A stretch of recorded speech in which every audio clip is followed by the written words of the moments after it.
Hello everyone from the NASCAR News Center. I'm Jonathan Merryman here with Regan Smith, and we're going to talk about the differences between Daytona and Talladega and that start-finish line. It's a couple hundred yards past the tri-oval. It's a little bit in the straight stretch right there on the front. So what does that kind of, do for a race car driver? It's a little bit unique for superspeedways. Yeah, it's unique not only for a superspeedway, but really any racetrack we go to have the start-finish line closer to turn one than what it is to actually the middle of the straightaway, essentially.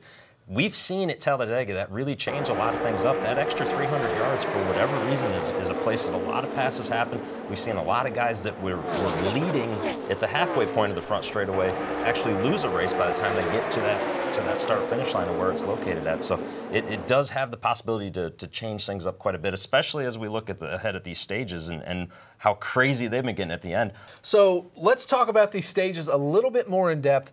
Last year we saw Denny Hamlin make it to the next round of the playoff.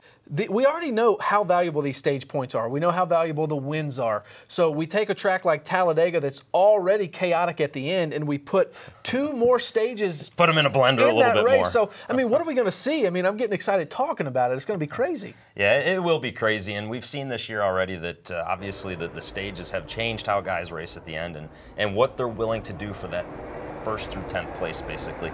What we've also seen is at the plate tracks, now you're going to take maybe 20 guys that wouldn't always be up that close to battling for 10th.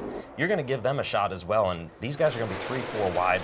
We see what happens at the end of the Talladega races. I think we're going to see that at the end of all of these stages this weekend, and we're going to see it get very hairy. Guys are going to have to be cautious, and they may have to think about, hey, let's protect our car just a little bit right here because it's a long race, and we do want to try and get the trophy at the end. All right, they say at Talladega they sell you the whole seat, but you only need the edge of it. With these stages, you might not even need the seat because I believe fans are going to be on their feet the entire race. Regan, we appreciate your insight. We appreciate you watching, and for more coming out of Talladega, make sure you keep it logged on to NASCAR.com.